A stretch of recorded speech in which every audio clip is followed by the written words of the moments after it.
Halo, assalamualaikum warahmatullahi wabarakatuh. Jumpa lagi dengan saya Freddy Sudaryanto di channel YouTube-nya Freddy Sudaryanto Sport. Masih seputar kasus Jalan Cagak Subang. Sebelumnya, saya ucapkan banyak terima kasih kepada rekan sahabat yang sudah subscribe dan menonton juga komentar di channel YouTube saya. Tentunya kebaikannya semoga dibalas Allah Subhanahu wa taala dengan rezeki yang banyak, berlimpah dan barokah. Amin ya robbal alamin. Dan kita doakan sama-sama saudara-saudara kita yang sedang ditimpa musibah dan juga yang sedang sakit, semoga Allah mengangkat musibah dan sakitnya. Dan almarhumah Ibu Tuti dan Amelia dan keadaan husnul khotimah. Amin ya robbal alamin. Dan kita support selalu kepolisian Indonesia, khususnya Polda Jabar. Baik, kita mulai. Saya melihat adanya keberanian dari seorang saksi yang coba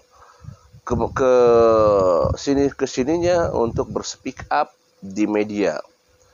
Entah apa yang mendasari ini semua dan apa yang melandasinya, sehingga saksi ini begitu sering speak up dilantunkan oleh, maksud saya disampaikan oleh salah satu channel. Kita ketahui, sebut saja, yaitu saksi Pak Yosep.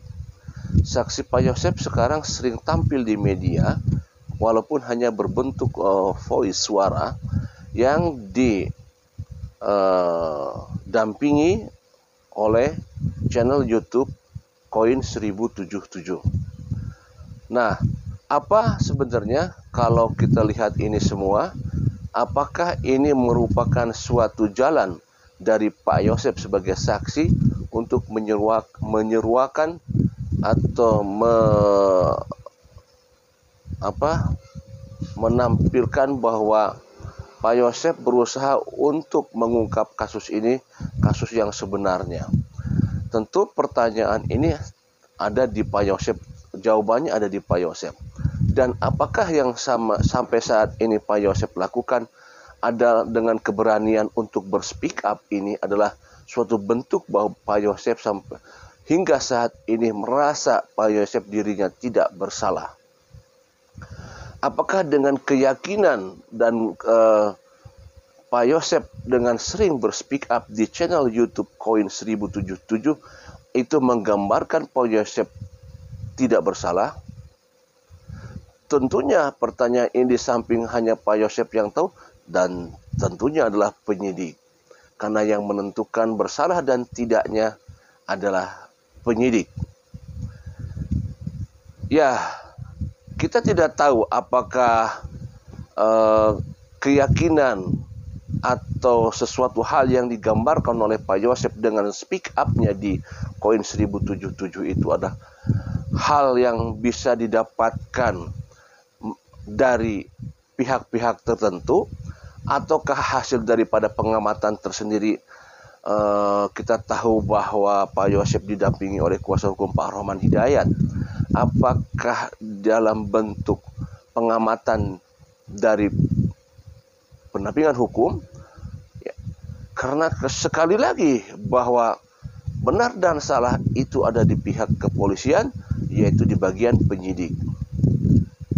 Nah, tentunya kembali lagi bahwa kita berharap kalaupun memang yang disampaikan oleh pihak Pak Yosep sementara ini yang selalu berspeak up di channel YouTube, kita berharap menuju ke arah tersangka, menuju menggali, mengkorek ke arah tersangka.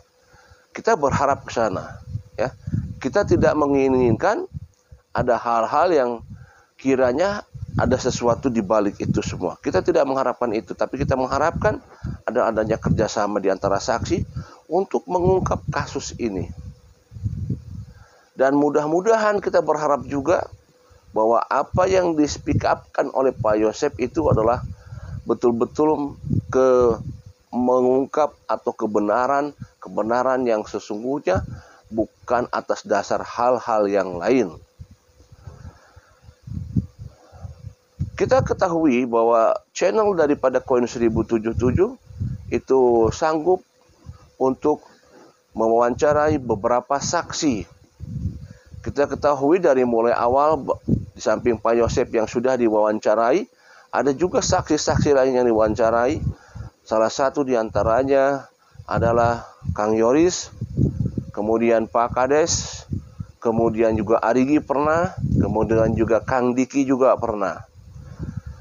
Ya, tapi kesininya waktu itu sempat di Kang Yoris sempat diwawancarai, tapi kesininya Kang Yoris tidak sempat diwawancarai oleh pihak Koin 1077. Saya juga tidak tahu kenapa. Nah, tentunya mereka lah yang mengetahui yang sebenarnya. Dan kalau kita lihat beberapa poin yang disampaikan, ya, baik itu menyampaikan di saksi yang lain, yaitu masalah yang disampaikan oleh Mr. X sempat diwawancarai oleh Koin 1077 untuk membahas masalah Koin Mr. X itu sempat dipecat oleh Kang Yoris, ya, sempat terblow up di media karena memang diwawancari oleh Koin 1077. Mr. X tersebut adalah salah satu mantan daripada karyawan dari yayasan yang di bawah komando Kang Yoris, dan itu katanya sempat dipecat oleh Kang Yoris seperti itu. Dan juga sempat katanya kita lihat di Koin 1077 juga dibahas masalah mobil BMW yang katanya dijual, ya, disampaikan juga. Dan juga dibahas juga masalah perpindahan Kang Yoris dari PH-nya Pak Rohman Hidayat. Tetapi kalau dulu sempat diwawancarai Kang Yoris, nah sekarang kalau saya lihat tidak diwawancari oleh Kang Yoris, yang Kang Yoris tidak diwawancarai oleh pihak Koin 1077, tetapi lebih kepada membahas Kang Yoris, tetapi tidak langsung melewati daripada beberapa perantara, yaitu lewat perantara Mr. X, juga melewati perantara Pak Rohman Hidayat. Itu yang dibahas. Ada beberapa poin yang tadi saya sampaikan cuma dibahas masalah Kang Yoris. Pertanyaannya, kenapa Koin 1077 tidak langsung menanyakan kepada pihak Kang Yoris langsung? Kan sebelumnya Kang Yoris sempat bisa diwawancarai, ya kan? Tapi sekarang kalau saya lihat dan amati, Koin 1077 membahas masalah Kang Yoris lewat perantara, yaitu lewat Mr. X. Yang kita ketahui tadi membahas masalah Mr. X dipecat, masalah pengambilan dana bos dengan siapanya saja dibahas. Kemudian masalah mobil BMW itu tapi lewat perantaranya Pak Rohman Hidayat wawancaranya. Kemudian dibahas masalah keluarnya dari PH, itu juga dibahas juga di antara itu semua. Nah, kenapa tidak langsung ditanyakan kepada pihak Kang Yoris sebenarnya untuk menanyakan hal-hal tersebut? Padahal dulu mereka sempat mewawancari Kang Yoris. Tentu ini ada pertanyaan di balik ini semua. Ada apa? Kenapa tidak langsung dipertanyakan kepada Kang Yoris? Tentu jawabannya ada di Koin 1077. Adakah ada sesuatu? Kita tidak tahu, ya. Tentu di Koin 1077 dan Kang Yoris yang tahu, ya kan? Nah, kembali lagi tadi disurahkan bahwa dengan Pak Yosep setelah diwawancarai oleh Koin 1077 menyuruhkan speak up, ya.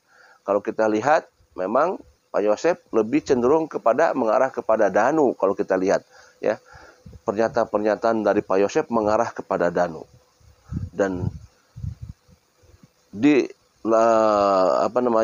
difasilitasi oleh Koin 1077. Tentu dari semua ini, dari harapan kita ini, ya, dari pertanyaan yang kita ada di pikiran kita, di masyarakat ada pemikiran terhadap apa yang disampaikan oleh speak up yang Pak Yosep, kemudian juga speak up yang daripada Pak Rohman Hidayat yang kemarin telah disampaikan diwawancari oleh satu channel yaitu Koin 1077. Juga kita juga sebenarnya berharap ada speak up-nya dari Kang Yoris tentang hal-hal yang pernah keluar dari bukan dari mulutnya Kang Yoris, tetapi daripada status-status Kang Yoris yang disampaikan, ya, di media. Kita lihat di statusnya sempat muncul. Nah, tentunya ini pun harus dipertanyakan langsung kepada Kang Yoris. Apa yang terjadi setelah kesininya? Apakah ada gap, ada kerenggangan atau apapun, itu semuanya mereka lah yang tahu semuanya. Kita tidak tahu. Sekali lagi kita berharap apa-apa yang disuarakan oleh mereka semua saksi adalah tujuannya cuma satu, untuk mengungkap kasus ini. Hanya mengungkap kasus ini. Hanya mengungkap kasus ini. Tidak lain, tidak ada yang lain. Hanya mengungkap kasus ini. Demikian. Assalamualaikum warahmatullahi wabarakatuh.